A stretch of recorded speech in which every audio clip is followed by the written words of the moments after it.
Hello, my name is Natasha. I'm an editor of the 2x2 Channels website. How are you? Well, thanks. Nice to see you. Yeah, nice to meet you, Natasha. Ciao. How are you? We're in a lovely place. We're very happy, I think. We're doing pretty good. We had some amazing pesto for lunch. We're in Portofino, which is lovely on the Riviera. Wow. Very much the setting, like the setting of our movie. Super. I have some questions about your new cartoon. Let's go. Let's go. Let's do it. The first one, how much did the plot of the cartoon change as you worked on it? How different is the final version from the first drafts? Yeah, I think it was more complex. It was more complicated. So we had three kids on adventure, three sea monster kids that meet a girl, and so we had a few more kids, and we realized we needed to get rid of the extra kid. The parents weren't as much part of the story. We realized there was something interesting in their journey as a little subplot. So the parents were added. They were on a big quest magical quest to look for some objects, and it didn't feel like our movie. Mm-hmm. So it's really a process of finding the identity of our movie. We wanted to hone in on Alberto and Luca, their friendship, Luca and his coming of age. So some of it was just taking things away that didn't belong there and really bringing up the things that were more interesting. The heart of the idea, though, was really to talk about friendship. And that was there. And then we had to dig deeper. That's the other part of the process. You're like, okay, what is it? Why was my best friend really his name Alberto? And he was quite similar to this character. It's like, what is it that we went through? What do we want to say about friendship? Because it was a very meaningful one. We were very different from each other. So there was an interesting journey to even finding our ending, that we didn't have the ending right away until maybe a year or year and a half into the process. Okay, thank you. Which moments of the work were the most difficult and which were the most interesting?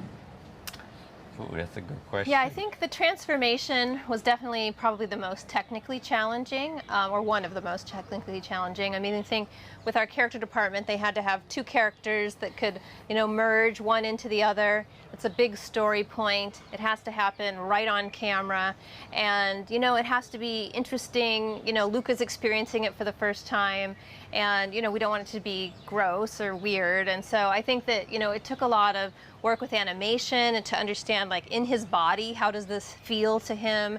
How does it look? How do you take flat skin and turn it into textured, scaly skin? So there was a lot of pieces to that puzzle. Oh, that's a good one. And then more interesting, that's a good question. I think one of the most satisfying for me, and again, we don't want to maybe spoil it too much, but our third act is wonderfully. There's a lot of beautiful effects. There's something of that third act coming together technically and story-wise.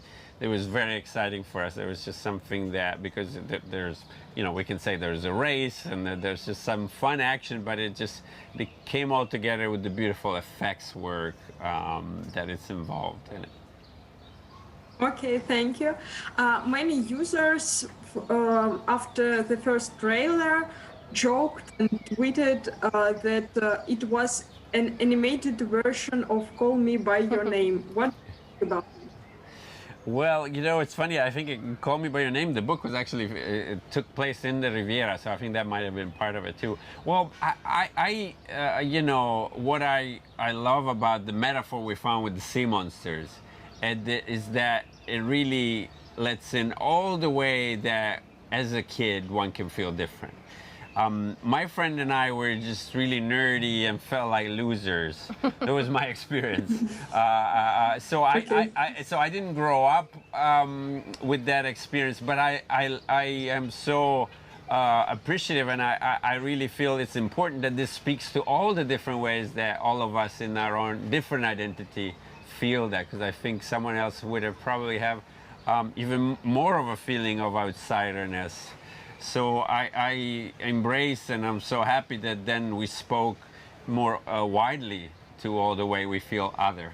And here's a little kid who is very curious, that hopefully is a little part of the solution is let's be curious and appreciate each other, and connection is a big part of solving the problem of feeling too different, you know. Okay, what memories from your summer school holidays are there in the cartoon? We jumped off of a lot of real rocks into the sea. Sometimes we would dare each other to go higher. Luckily, I don't think Alberto, the true Alberto, my best friend name is really Alberto. I don't think he ever really shoved me off a cliff, but I feel there's a wonderful metaphor for what kind of character he was.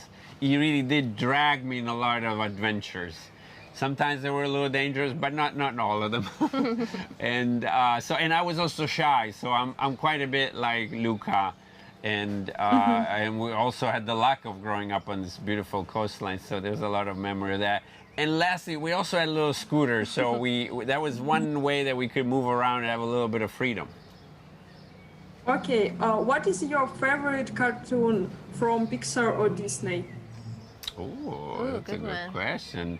I usually pick Up, because it was, I mean, I'm a little biased because I was a story artist on it, but I loved working on the movie, and I loved how off the beaten track of a story that is. It's an old man, and there's a bird, and there's a house and balloons. I just love that P. Doctor took chances with her storytelling that were wonderfully bizarre ideas that I love.